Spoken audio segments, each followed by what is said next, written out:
C'est bon.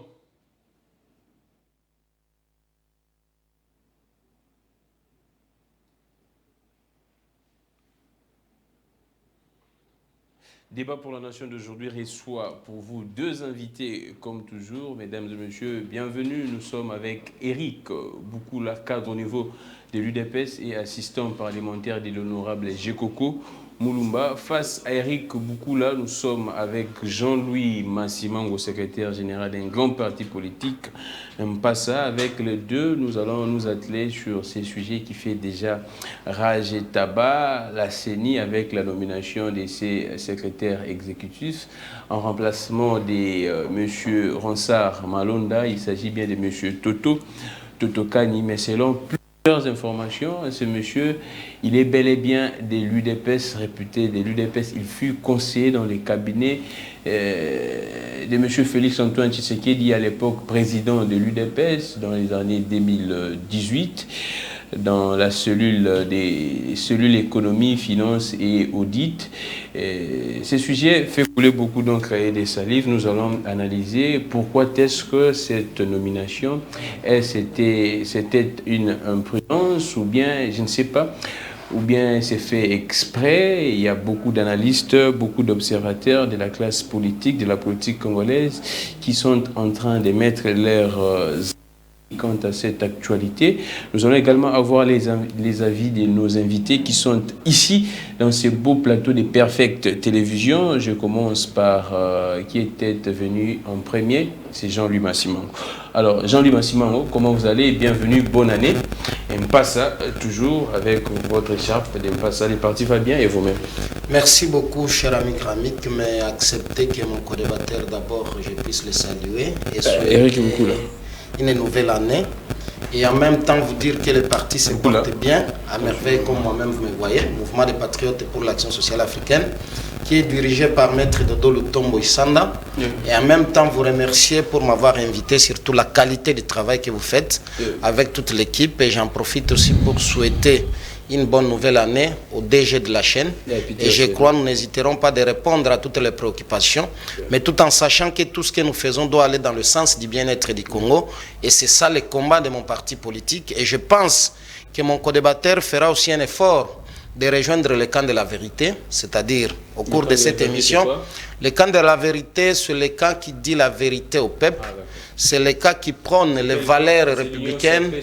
Je vous parle du parti politique Mpassa, qui a sa voix derrière le peuple congolais, qui ne fait qu'exprimer les crises ou bien les cris profonds de la population pour que les changements arrivent bientôt. Alors, Jean-Louis Massimango, je sais que vous êtes notable au niveau de l'Est. On prend les grands Kivu en général, on prend l'Est de l'ensemble. Il y a une certaine prétendue présence des militaires burundais. Je ne sais pas quelles sont vos informations parce que vous aviez une base là-bas. C'est confirmé ou bien ce ne sont que des rumeurs?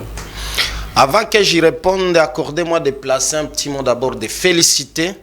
Au jour d'aujourd'hui, il y a une manifestation au niveau de Bukavu où la population s'est réveillée avec un ras-le-bol de réclamer la réalisation des différentes promesses dont étaient victimes certains territoires de cette province-là, en commençant par le territoire de Chabunda, qui a bénéficié dans le programme de 100 jours d'un montant des contribuables congolais qui devrait construire évidemment la route de Bukavu jusqu'à Chabunda, mais même pas un centimètre n'a été réalisé. Cela voudrait dire que l'argent est allé dans les poches des gens pour devenir des millionnaires. L'argent détourné des contribuables congolais, c'est comme ça que cette population s'est réveillée aujourd'hui pour revendiquer, réclamer, pour voir clair sur cette situation-là. Alors, pour ce qui concerne la présence des militaires burundais, nous avons les mêmes informations où la présence de l'armée burundaise est remarquée au niveau d'Ouvira. Et à cela, nous ne cessons pas d'interpeller notre gouvernance. La République démocratique du Congo ne peut pas être considérée comme un bien sans maître, où chaque puissance étrangère peut venir en promenade de santé sans avoir l'autorisation préalable, parce que nous savons qu'il y a un pouvoir en place, qui a le contrôle total du territoire national, et il faudrait éviter que le Congo soit un scandale dans tous les sens. Au-delà de l'armée rwandaise, au-delà de l'armée ougandaise, aujourd'hui c'est inacceptable si les Burundais aussi peut se taper la poitrine pour entrer illicitement sur le sol congolais. Et je crois que nous devons avoir des explications claires, que ce soit à nos députés, nos élus, que ce soit à ceux-là qui ont l'exécutif entre leurs mains, au lieu de continuer à se plaindre et continuer à promettre merveilles et ciel au peuple congolais, alors que la situation demeure inquiétante. Alors, Éric Boukoula, bienvenue, bonne année. Vous êtes de l'Assemblée provinciale de Kinshasa. Comment vous allez? Je vais bien, merci. Merci.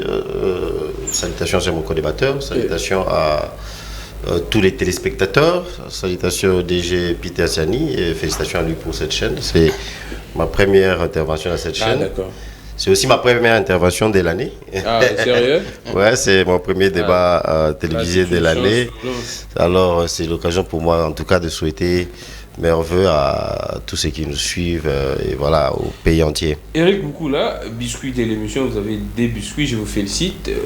Je ne sais pas, c'était un sondage, ou bien du plébiscite, ou bien quoi, Éric Boukoula, consacré, sacré même, meilleur, si je pourrais dire, communicateur de l'année. C'était quoi? C'était un sondage de l'agence AMAGEP, une agence assez sérieuse qui est reconnue.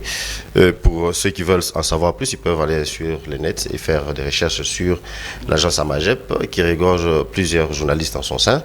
Alors c'était un sondage pour l'année 2021 parmi les communicateurs politiques qui se sont distingués et selon leur sondage, selon les sondés, la population sondée, c'était votre humble serviteur, moi, qui a été plébiscité, si on peut le dire, ou élu, parce que c'est un peu comme un vote, meilleur communicateur de l'année. Ça a fait que, en tout cas, j'ai été très flatté, si je peux le dire. Vous méritez, vous étiez dans tous les plateaux et vous aviez fait beaucoup de...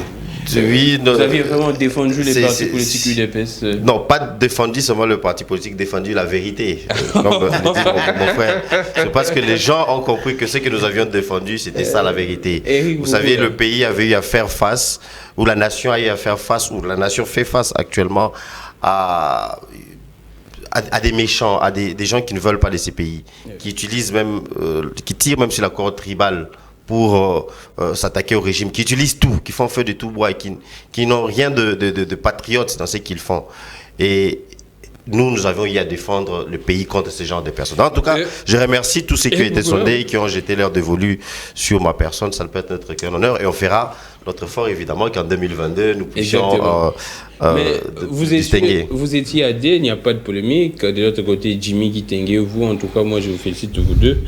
Mais parlons des deuxièmes biscuits de l'émission.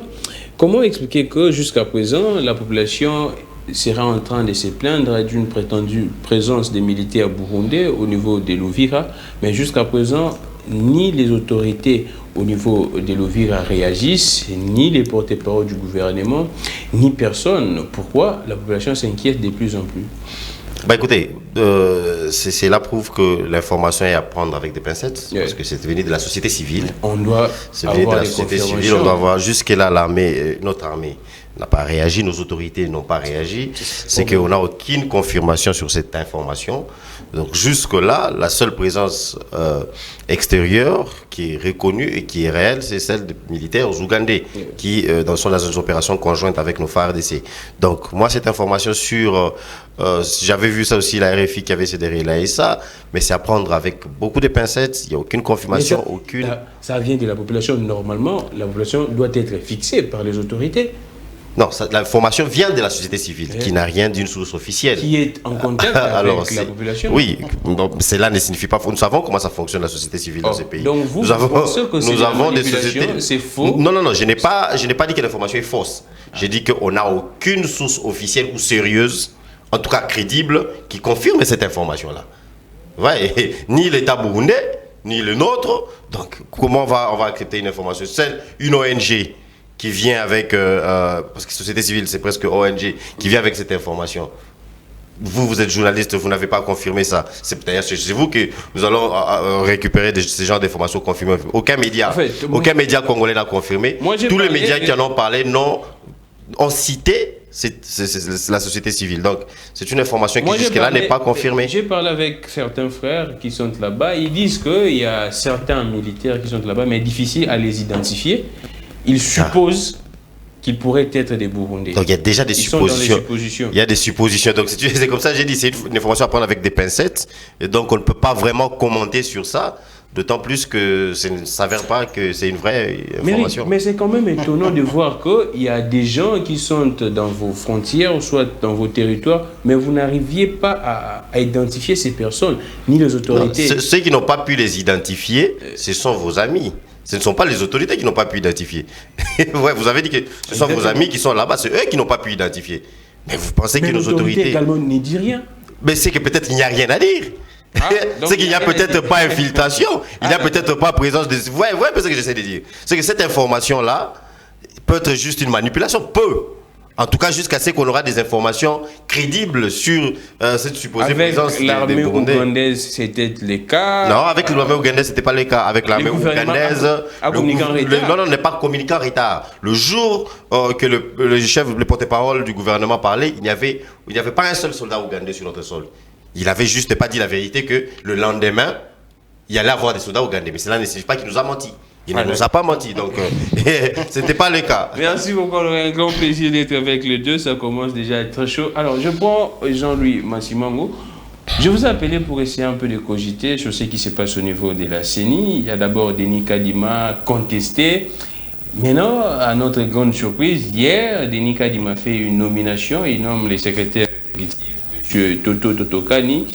Et réputé, il est de l'UDPS, il fut le conseiller du président de la République, à l'époque président de l'UDPS. Comment est-ce que vous analysez cette actualité? Étant qu'acteur politique en 2023, vous serez également parmi les candidats, de savoir que celui qui sera, si je pourrais dire, le moteur, parce que c'est de là que tout se passe. Celui qui sera le moteur de l'organisation des élections appartient à l'UDPS, est un membre de l'UDPS.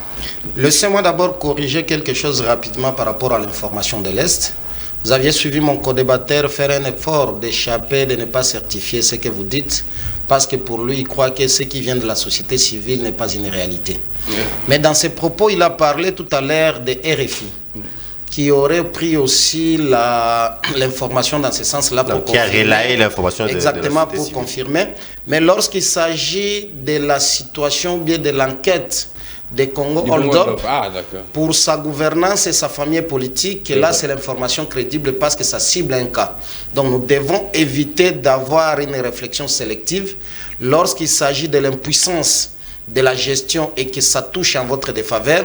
Vous voulez avoir des échappatoires jusqu'à certifier que de la société civile, on peut avoir la manipulation ou bien l'information vraie. Nous avons des gens qui sont à l'est du pays et vous l'aviez bien rappelé lorsqu'il s'agissait de la présence ougandaise. Parce qu'il a dit tout à l'heure ici, nous tous nous avions suivi le ministre de la Communication, qui est le porte-parole de l'armée, qui n'était pas son premier coup aussi raté pour dire qu'il n'y a pas la présence ougandaise sur le sol congolais. Et je crois le même jour soir, il y a eu un communiqué conjoint de l'armée ougandaise et de l'armée congolaise confirmant des opérations militaires qui sont en train d'être menées. Et je voudrais rappeler ici, au-delà de l'Ouganda, vous savez aussi qu'il y a la présence de l'armée kenyane sur le sol congolais, dont on ne sait pas la suite jusqu'aujourd'hui, alors qu'on nous avait promis l'armée kenyane avec la qui allait mettre fin à la situation catastrophique de l'Est. Je reviens à la question de la CENI. Je crois aujourd'hui, nous tous, nous avons besoin d'avoir une CENI crédible qui va réellement donner les résultats de la volonté de la population lors des élections de 2023.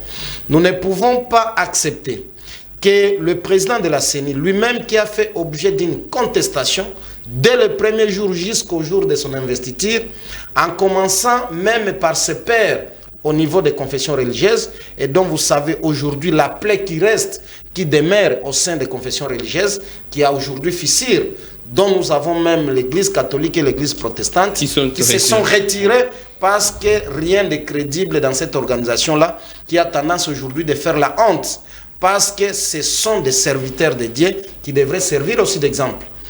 Lui-même, Kadima, vous aviez suivi des révélations selon lesquelles il faisait partie aussi de la famille politique du président de la République, où il a œuvré au sein de l'IDPS. Et cette certification-là n'est pas venue de n'importe qui. lorsque vous prenez quelqu'un comme Moleka, qui a fait autant d'années au sein de l'IDPS, qui a servi aux côtés de Tian Tshisekedi comme directeur de cabinet, sa parole fait foi. Et qu'un monsieur pareil, à qui nous avions dit, ok, on ne peut plus reculer parce que vous êtes déjà là, l'équipe est complète, vous avez le travail de nous produire un calendrier certain, un calendrier crédible qui va faire à ce qu'en 2023, qu'il y ait des élections transparentes, pour éviter la situation qu'on a connue en 2018, où il y a un président qui se croit être voté par la population, mais qui n'a jamais été proclamé. Et de l'autre côté, vous avez un président de la République qui a été voté, proclamé et confirmé par les institutions légalement établies, mais dont un autre cas se réclame victorieux jusqu'à ce jour, et au moins en 2023 avoir cette fois-ci des résultats qui seront acceptés par tous les acteurs sociaux et les résultats dont la population elle-même va s'identifier. Mais aujourd'hui, vous prenez à la tête du secrétariat exécutif, vous venez de nommer aussi quelqu'un qui est trempé dans la même logique que vous. Quelqu'un qui est certifié être membre de l'IDPS. Est-ce qu'il va travailler réellement dans toute indépendance d'esprit ou bien c'est quelqu'un qui sera là mais télécommandé ou bien téléguidé quelque part? Point d'interrogation. Et il y a une deuxième révélation. C'est quelqu'un qui vient aussi de la diaspora. Selon les informations qu'on a qui viennent des États-Unis ou bien du Canada, alors que le pays est encore dans un trou aujourd'hui de revendications de ce que nous a produit les gens de la diaspora. Je n'aimerais pas rappeler ici l'histoire de la francophonie qui est en train de nous échapper aujourd'hui pour aller au Rwanda à cause. L'argent est là. Mais quelle contradiction! Est-ce qu'on peut nous montrer aujourd'hui les locaux qui ont été construits par cet argent-là? Vous aviez suivi l'arrivée des experts de la francophonie ici, où on a voulu les désorienter pour dire qu'on va se servir des hommes de l'université de Kinshasa, alors que nous savons que ces hommes ont été construits avec l'argent du contribuable congolais pour aider à ce que nos étudiants aient au moins un endroit pour bien suivre les cours. C'est pour vous dire qu'il y a un problème.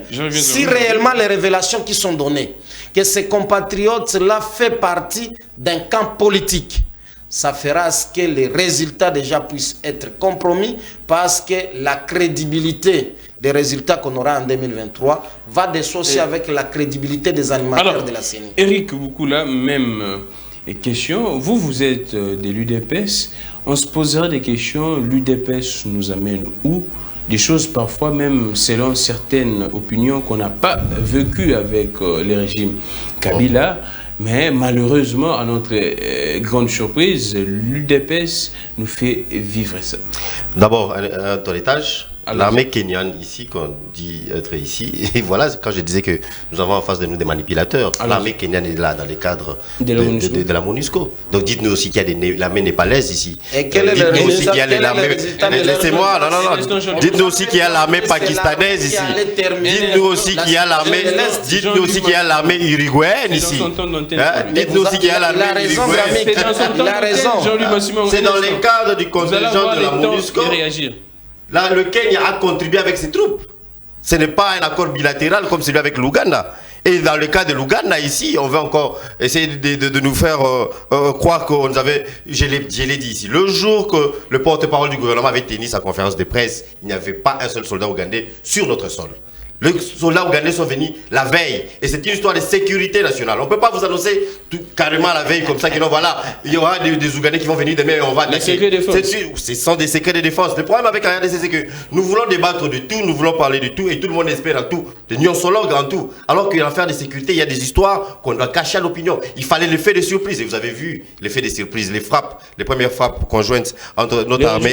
Il y a déjà des résultats. Aujourd'hui, vous savez qu'il y a diminution drastique des cas de meurtre à l'aide, oui, diminution drastique. On était ici presque chaque jour, on avait des cas d'égorgement, chaque jour on avait des images sur les réseaux sociaux. Mais moi j'ai d'autres informations en tout cas. Quand j'ai dit diminution, je ne dis pas qu'il y a faim. Ah d'accord. Il y a diminution. Chaque jour on avait des images sur les réseaux sociaux. On a tué ceci, on a tué cela. Mais on n'a plus ces cas-là. C'est devenu rare. Donc il y a des résultats. Parlant des cas d'Ima, vous avez cité M. Albert Moleka. Moi j'ai eu à dire ça. Moi je suis journaliste, des formations d'abord. Ça c'est aussi pour entrer dans les cadres de l'histoire de la présence des Bougolais. Journalistes et de formation, Eric. Des formations et des professions.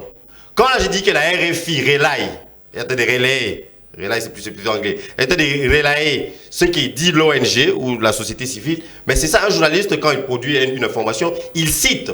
Or que dans les cas de Congo Hold Up, RFI a enquêté elle-même. Dans le cas de l'armée burundaise ici, la RFI ne dit pas que ces correspondants sur place ont vu des Burundais. Non. On est en train de citer la société civile. Et cela ne signifie pas que l'information est vraie. Cela ne signifie pas que la RFI certifie cette information-là. Donc, vous voyez la différence. On fait un peu de mixage d'embroglio et parfois ça pose problème.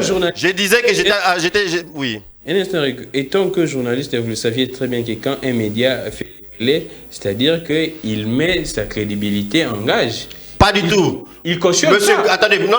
Monsieur Gramic le Grand ici me dit que, vous voyez, Félix Tshisekedi vient de s'envoler pour les États-Unis. Vous le dites maintenant. Ouais. Et moi, j'ai là et j'ai dit que voilà, je cite Monsieur Gramic disant que le chef de l'État a voyagé. Est-ce que ça signifie que moi je suis d'accord avec ce que vous avez dit? Vous mettez votre... Non, je cite, c'est différent.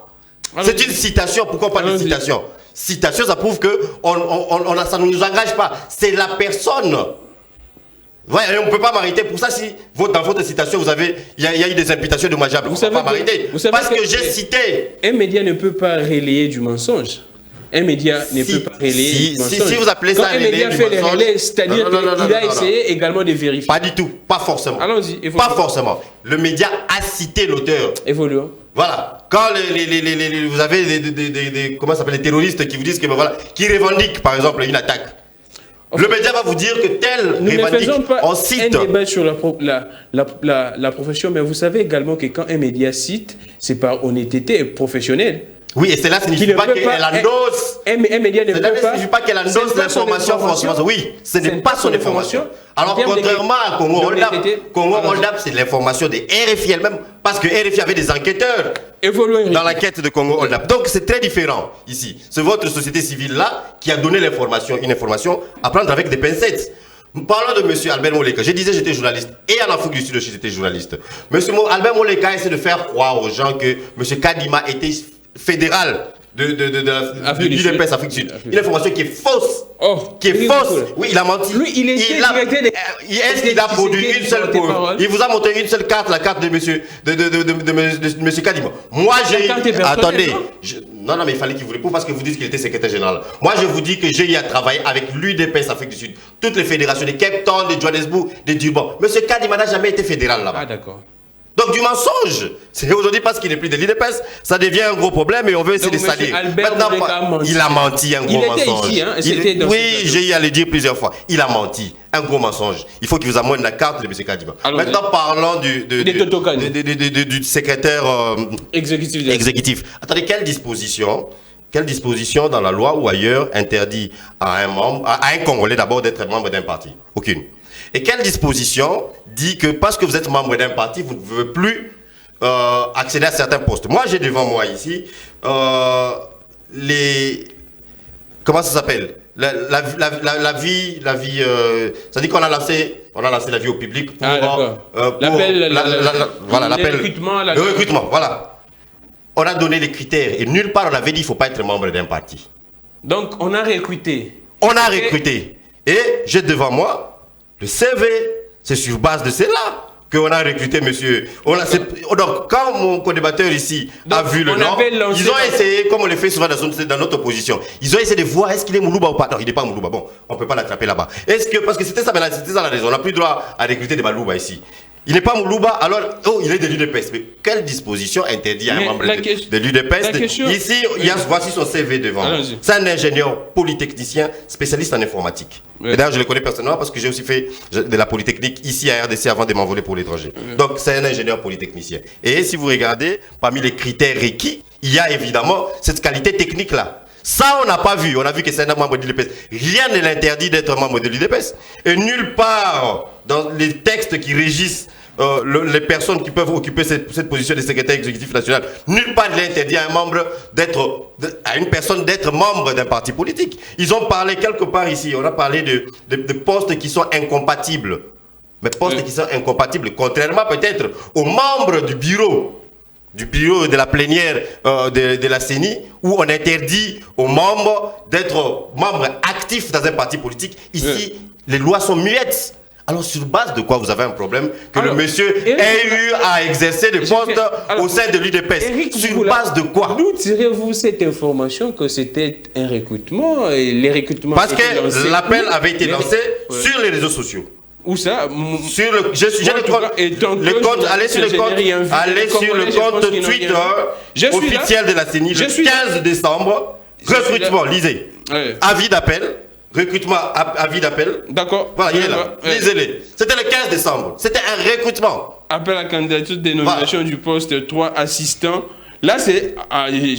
merci beaucoup. Avis d'appel à candidature de dénomination du poste 3 assistants en passation des marchés pour la cellule de gestion des projets et des marchés publics de la CENI. Appel, dénomination, là, je ne vois pas les secrétaires exécutifs. Eric, attends, je vois, avis, appel, quand la dénomination du poste est un secrétaire exécutif national adjoint. Là, c'est adjoint. Non, il y a aussi le titulaire. Ah, d'accord. Il y a aussi les titulaires. Allons-y. Il y a aussi les titulaires. Nous sommes là. Il y a les titulaires. Oui, il y a les titulaires. C'est le 15 décembre. Attendez. Qui a été recruté pour ces postes-là? C'est ce qui est bien dans ce propos. Il y a eu recrutement. Des membres de l'UDPS. Il y a eu recrutement. Des membres de l'UDPS. Sur Twitter, ce ne sont pas seulement les mêmes. Non, c'est bien que vous venez de confirmer qu'il n'y a aucune loi qui interdit que quelqu'un soit de l'UDPS ou bien d'un autre parti pour occuper ce poste. Mais vous confirmez ici qu'il est le vote. Donc c'est un membre de l'UDPS. Il a été membre de l'UDPS. Il a été membre de l'UDPS. Mais on ne l'a pas nommé parce qu'il est membre de l'UDPS. On l'a nommé à cause de ça nous réjouit qu'il soit de l'UDPS. Vous voulez me dire qu'il est le seul à avoir toutes ces compétences et qualités parce qu'il est seulement de l'UDPS? Je vous retire la parole, s'il vous plaît. Je vous retire la parole. 30 secondes, Eric, avant de prendre Jean-Louis. Vous allez avoir tous les temps, Jean-Louis. Alors, après ces recrutements, il y avait eu test, il y avait eu quoi? Il y avait des postulants. Si vous lisez, on vous dira quelque part que on lance l'appel d'offres, les gens déposent leur CV et il y aura une présélection. Et c'est seulement ceux qui sont dans la présélection qui seraient évidemment appelés pour l'interview. C'est comme ça que ça se passe dans un recrutement. Et dans les CV de ces messieurs, ce n'était pas mentionné, il fut conseiller. En tout cas, ça fait partie des qualités d'un candidat. Il fut conseiller de Félix-Antoine Tshisekedi en 2018. C'était ça maintenant ma question. Est-ce que cette qualité-là le rend incompatible pour ce poste? Pas du tout. À moins de vous poser la question. Pas du tout, ça ne le rend pas incompatible pour le poste. Et bien au contraire, c'était même dans une affaire électorale. Parce qu'il était dans les affaires électorales en 2018. Ça lui donne même qualité même. Ça prouve qu'il est la personne qu'il faut à la place qu'il faut. Être de l'UDPS, est-ce que c'est un péché? Merci beaucoup, Eric. Beaucoup là, il y avait recrutement, Jean-Louis Massimango, mais parmi les messieurs et seulement le gagnant. Pourquoi est-ce que vous vous acharnez autant?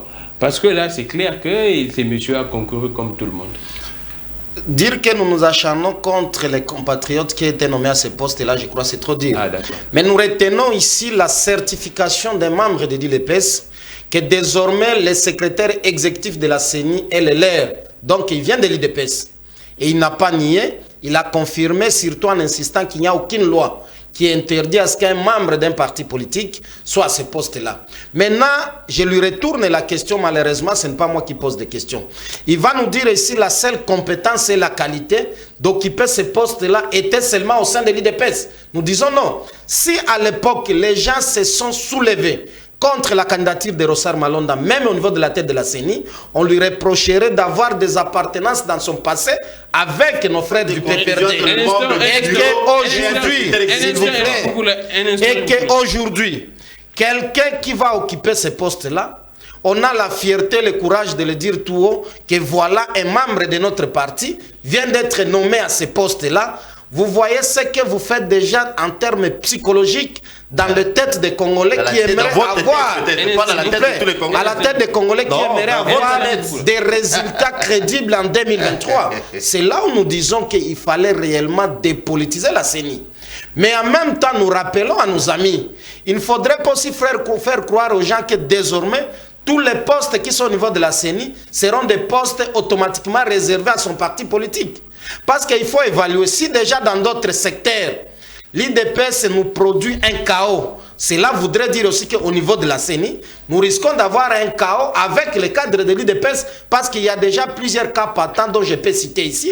Vous savez, la situation du tout-puissant, ça va l'homme de 50 notes techniques. Quel est le résultat aujourd'hui? Vous savez, la situation de la francophonie dont je venais à peine de vous dire ici. Donc, nous risquons d'avoir le cadre d'un parti qui est en train d'échouer sur tous les secteurs, dans tous les secteurs et dans tous les plans pour s'attendre à un résultat négatif demain. Cela ne veut pas dire que nous sommes contre la gouvernance du président de la République, mais on aimerait avoir une gouvernance responsable, une gouvernance fondée sur les résultats et non sur des promesses qui ne viendront jamais et la population est dans l'impasse. Je crois que c'est là où j'ai dit à mon co-débatteur au début de l'émission, il doit faire un effort de rejoindre le camp de la vérité. Le camp de la vérité ici, c'est de dire à la population, nous sommes dans ce processus et voilà ce qu'il y a comme garantie pour que ce processus aboutisse en termes de crédibilité, de confiance mutuelle, au lieu déjà de compromettre le départ pour s'attendre à une fin qui n'aura pas eu gain de cause en faveur de la population. Parce qu'à lui entendre parler, lorsqu'il dit qu'il n'y a aucune loi qui interdit à ce qu'un membre d'un tel parti soit recruté, j'aimerais bien aussi voir que vous puissiez recruter quelqu'un de l'ECD, par exemple, que vous puissiez prendre quelqu'un de mon parti politique, parce qu'il y a aussi des compétences et des qualités, et assumer ces postes-là. Mais pourquoi avoir une sélection orientée dans un seul parti qui est en train d'échouer dans tous les plans? Qui vous a dit que la sélection était orientée? Alors, merci beaucoup. Nous sommes débat pour nation, comme vous voyez, un débat de chaque jour dans votre chaîne Perfect Télévision. Mais Eric Boukoula, quelle serait la confiance des parties prenantes dans ces élections? Parce que là, quand les CD soit la MOCA, on voit que non, c'est un membre de l'UDPS, et puis au poste du secrétaire exécutif, nous savons que c'est pratiquement le moteur de la CENI, c'est lui qui fait pratiquement tout. Et les secrétaires exécutifs. Mais quelle serait la confiance que les autres partis pourraient faire à ces élections? Savez-vous combien de membres l'UDPS a dans le monde, de par le monde? Allons-y. Savez-vous combien de membres? On contraste très probablement en termes de millions. Donc, ces millions de personnes doivent être déclassées d'un recrutement simplement parce qu'ils ont la malchance d'avoir la carte de membre de l'UDPS. C'est ce que vous essayez de dire, mais ça, c'est de la discrimination. Ah, vous dites que la sélection a été orientée. Étiez-vous là quand on est en train de sélectionner? C'est M. Kadima qui a sélectionné, qui est président de la CENI, évidemment avec les autres membres. Mais étiez-vous là pour confirmer que la sélection s'est faite sur base de sa carte de l'UDPS? À ce que je sache, dans les critères de recrutement, nulle part on a demandé à la personne de venir avec sa carte de membre de son parti. Non, nulle part. On a sélectionné sur base de ses diplômes.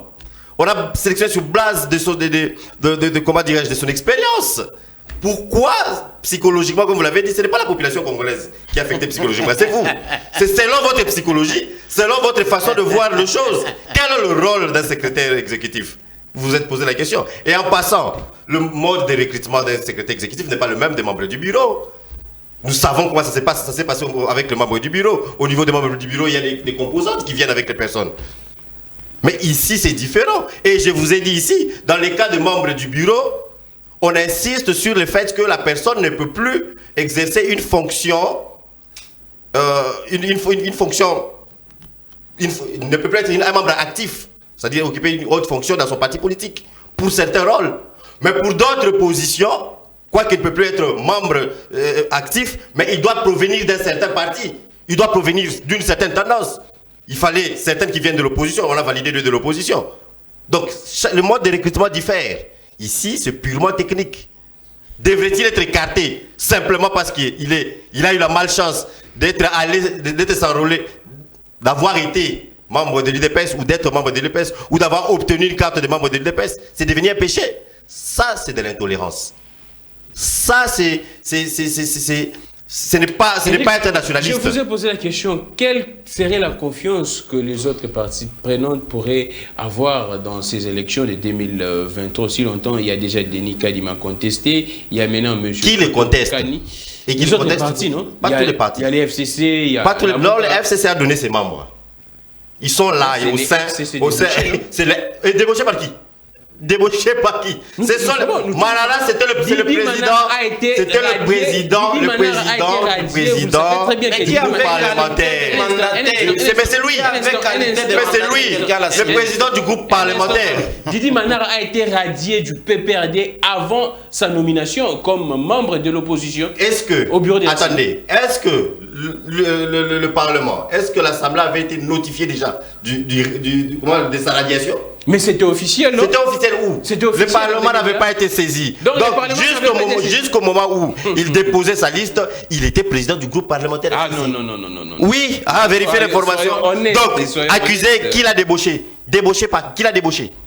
Qui l'a débauché? C'est ce que les FCC, le PPRD dit. C'est ça qu'ils disent. C'est ce qu'ils disent. Les guerres intestines au sein du PPRD ne regardent pas le reste du pays. C'est leur problème à eux. Mais comment il s'agit du président. Ils ont des problèmes au sein de leur groupe. Vous répétez les mêmes scénarios. De quel scénario vous parlez? La personne habilitée à présenter les candidats, c'est M. Didi Manara, qui était président du groupe parlementaire. Il est venu là présenter ses membres. Qu'on fasse quoi? Radier déjà avant ça. Radier au sein du PPRD. Le Parlement, attendez, le Parlement pas saisi. Aviez-vous entendu que ce soit quelque organe que ce soit de l'Assemblée nationale, être saisi officiellement, être informé officiellement, ou l'Assemblée a annoncé officiellement que monsieur, vous ne pouvez plus être président du groupe parlementaire parce que votre parti nous a saisi pour autant? C'était pas fait. Alors à qui la faute? Ce sont les problèmes internes. Ça ne regarde pas la nation. Ce sont des faits privés. On a débauché personne. Et les seules personnes qui se mettent à l'idée ou qui vont parler de crise de confiance. Mais moi, je vais vous donner un exemple. On avait même président de la CENI, un monsieur qui était membre fondateur du PPRD, qui avait parlé de confiance là-bas. Ngoï Mulunda, membre fondateur du PPRD. Il était président de la CENI. Merci beaucoup. On n'avait pas parlé de confiance. Merci beaucoup. Mais attendez, le fait d'être membre de l'UDPS ne fait pas de lui moins un Congolais. Il reste Congolais et il a le droit de postuler partout où il peut. Merci beaucoup, Eric Boukoula. Alors, Jean-Louis Massimo, la question que moi je pose, essayons un peu de réfléchir. Allons dans les hypothèses. Et effectivement, même Eric a été d'accord que ce monsieur est membre de l'UDPS. Bien qu'on dit que c'est... On a vu avis au recrutement, mais réfléchissons un peu. Si c'était fait à dessein et que l'UDPS a voulu avoir son homme, son monsieur là-bas, c'est pour quel intérêt, pour quel but, d'après vous? Mais vous savez, en politique, lorsqu'on est en train de tout manigancer, l'intérêt ou bien l'objectif principal ici, c'est de tricher.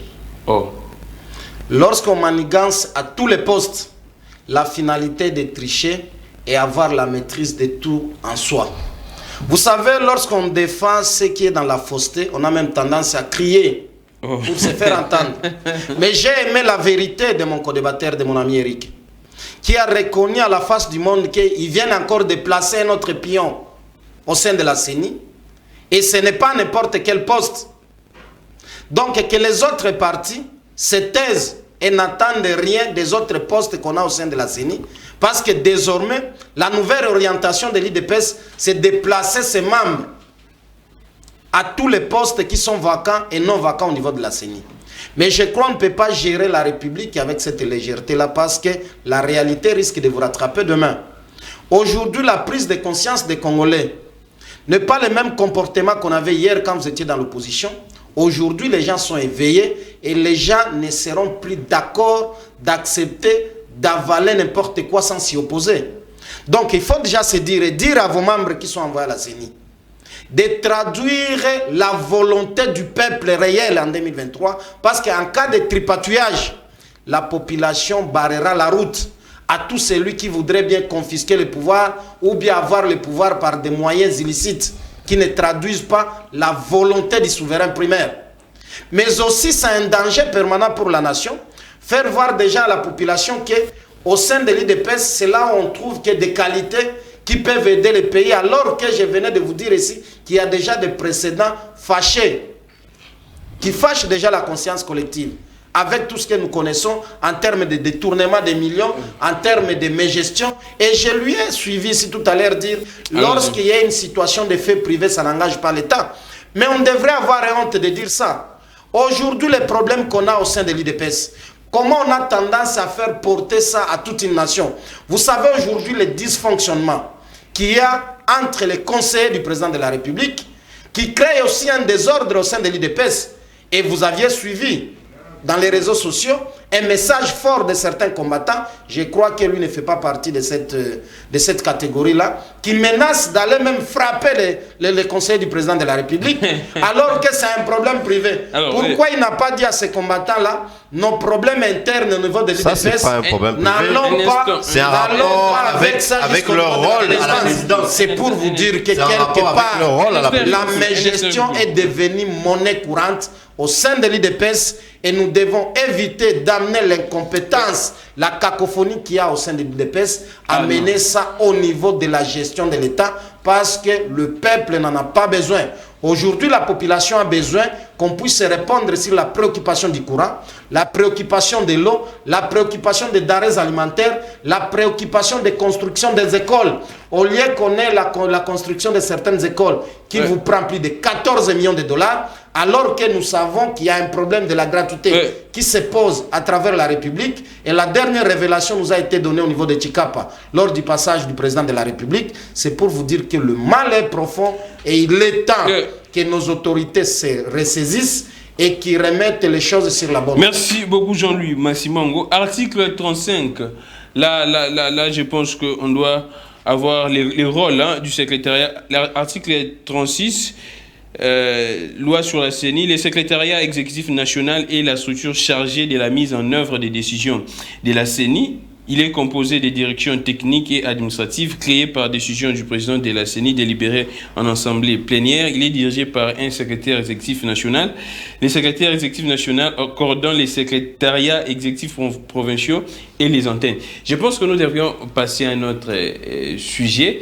C'est vrai qu'il y a beaucoup de choses qui se passent actuellement à la gestion de l'UDPS, si je pourrais dire comme ça, le régime de l'UDPS. Mais Eric Boukoula, vous êtes de l'UDPS. Comment est-ce que vous êtes en train de constater ou soit d'observer tout ce qui se passe? Nous prenons plusieurs scénarios. Marcelin Bilomba, affaire des 14 millions. On prend les conseils du président qui nous livrent des spectacles désolants et qui se chamaillent parfois, se battent, ainsi de suite. Les détournements par-ci, par-là. Qu'est-ce que vous en pensez? Il est temps que le président agisse, nomme d'autres conseillers, ou bien le président a encore du temps? Avant cela, une question à mon collaborateur. Avez-vous envoyé l'un de vos membres postuler au poste de secrétaire exécutif et on lui a dit qu'il n'a pas droit à ce poste-là parce qu'il est du parti Mpassa? Avez-vous fait cela? Non. Donc, pour vous dire que les critères, on ne recrutait pas sur base de parti politique, on recrutait sur base de compétences. Donc, vous êtes compétent, ce n'est pas parce que vous êtes compétent et vous êtes de l'UDPS qu'on doit vous écarter parce que vous êtes de l'UDPS. Non, on a parlé de la compétence.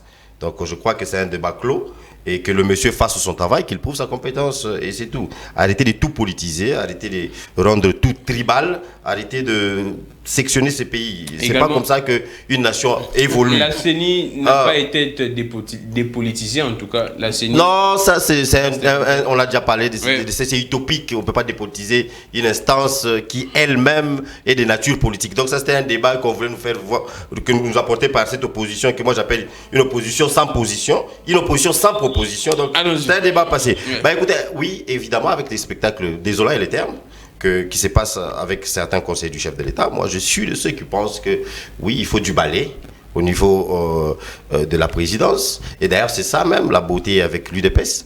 On traite souvent les partisans de l'UDPS, on les traite des talibans, on les traite des fanatiques. Ouais. Alors que si vous regardez, en réalité, vous verrez que aucun jour, vous n'avez vu un membre du PPRD, que ce soit quand ils étaient au pouvoir ou quand ils sont dans l'opposition, vous n'avez vu un membre du PPRD critiquer un haut cadre du PPRD, critiquer publiquement. Et il nous disait non, ici c'est la discipline, on ne critique pas, c'est la discipline. Il parlait de discipline. Mais en fait, c'est ça le fanatisme. La beauté avec l'UDPS, c'est que vous pouvez critiquer même vos chefs hiérarchiques, même vos représentants quand ils ne font pas leur boulot. Vous avez critiqué qui? on parle des conseils du chef de l'État, pour la plupart ce sont des membres de l'UDPS, ce qui n'est que normal parce que c'est l'UDPS qui a accédé à la présidence. Mais jusqu'à présent, aucune sanction à part Marcelin Bilomba. Il y a sanction, vous parlez au niveau du parti ou au niveau de la présidence? De la présidence, évidemment.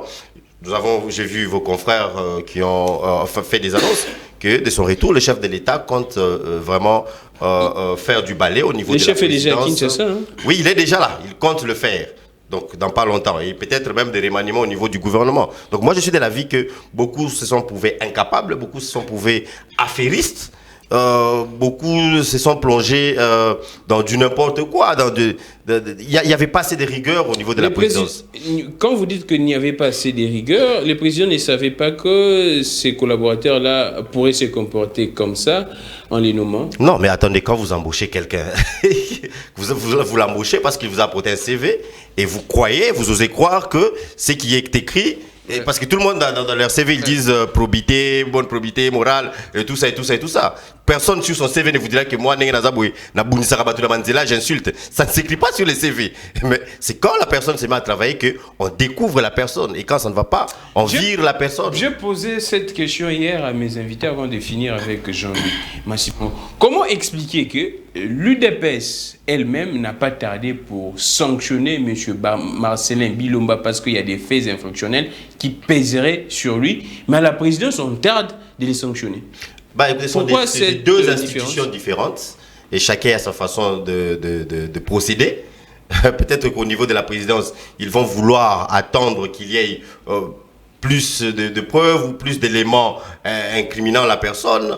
Mais au niveau de l'UDPS, le CG Kabouya a estimé que rien que le fait qu'il soit reproché, qu'il soit accusé, il doit être mis de côté. Donc, c'est deux institutions différentes et ont des façons différentes de procéder. L'une d'elles, c'est une institution étatique, c'est l'État même, c'est la première institution du pays, et l'autre, c'est un fait privé. Donc, ça avance de manière différente. Donc, ils ne sont pas obligés de travailler de la même façon. Merci beaucoup. Alors, Jean-Louis Massimon, la même question. Quelle est votre observation? Tout ce qui se passe dans les pays, on prend la direction des solutions. Quelle piste de solution vous pourriez proposer au président de la République actuellement avec toutes ces scènes à la présidence de la République? On parle d'un gouvernement parallèle. Il y a beaucoup de choses, apparemment, beaucoup de choses ne marchent pas. Quelle serait la solution pour vous? Faire les remaniements, essayer un peu de sanctionner d'autres conseillers ou faire quoi exactement? Mais je crois, au-delà des sanctions qu'on peut attendre du président de la République, il faut dire ici que c'est un mandat qui est couvert par des événements malheureux. Oh. Depuis que le président de la République est en place, nous, on n'a jamais cessé d'alerter. Je crois que c'était toujours sur votre plateau, dans une autre chaîne de la place, où on ne cessait pas de dire que le casting qui a été fait au niveau de la présidente de la République risque de nous amener dans la honte. Et aujourd'hui, je crois que la réalité présente nous donne raison. Je comprends, mon co-débatteur a du mal de s'exprimer sur la question, mais nous devons dire ici que c'est l'UDPS qui nous a amené la honte au sommet de l'État, c'est-à-dire l'entourage du président de la République. Parce que si vous prenez tous ces gens-là, ils ne sont pas n'importe qui au sein de l'UDPS. Ce sont des gens qui assument des postes de responsabilité. Et lorsqu'il dit ici que dans le CV, on ne sait pas découvrir l'aspect éthique de quelqu'un, je dis c'est faux. Avant de faire un casting, il y a un travail qui est fait par les services de sécurité pour savoir le parcours de tout un chacun. Et si on peut nous amener autour du président de la République, les gens qui ont déjà un parcours biaisé, donc la République ne peut rien attendre de ces gens-là. Vous estimez un instant. Vous estimez que ces gens avaient déjà, ou soit ont déjà un parcours biaisé? Mais nous savons que la plupart des gens qui ont été amenés à la présidence de la République, ce sont des gens qui sont venus de l'Europe. Et vous savez ce qu'ils faisaient de l'Europe. Chacun a un passé lourd en Europe. Chacun a un passé lourd en Europe qui n'a rien à voir avec la gestion de l'État. Et aujourd'hui, la réalité est qu'ils sont en train de tuer systématiquement l'État congolais et ils ne sont pas à leur premier coup. C'est pour vous dire, s'il y a un conseil à donner au président de la République, il doit faire un effort pour les 10 mois qui restent pour l'année 2022, parce que lui-même nous a dit qu'il va commencer à travailler après le mois de février, après son mandat au niveau de l'Union africaine, qui crée aussi un blocage, de se faire un casting des gens qui vont réellement travailler pour la République, et non les gens qui sont venus s'enrichir ici au Congo, piller le Congo systématiquement pour aller jouir avec en Europe. Et nous pouvons citer autant de cas. Maintenant, nous nous posons la question. Si le président de la République avait dit qu'il y a un problème de coordination et de pilotage, qui est le pilote, qui est le coordonnateur en République démocratique du Congo? Je crois, vous et moi, la population, chacun a la réponse là où il est. Merci beaucoup, c'en est fini pour aujourd'hui. Un clin d'œil à Sélé et Kanangila, également et à Joe, Réveil, Sam Tiani, Fia Lungela, les Dipro Florent Bantampi, les DG Peter Tiani. Merci beaucoup à Eric Boukoulaka au niveau de l'UDPS et assistant parlementaire de l'honorable Jekoko Moulumba. Bientôt là, Eric Boukoula honorable. Ça en est fini pour aujourd'hui, malheureusement. Si les élections se tiennent, il faudra d'abord que ces élections se tiennent. Merci beaucoup. C'est aussi ça le problème. On se retrouve prochainement. Suivez-nous chaque jour à partir de 19h juste, 1h juste et 11h juste. Je suis Gami, les grands, que les dieux de toutes les inspirations continuent de nous inspirer et de vous inspirer également. Bon week-end chez vous. Au revoir.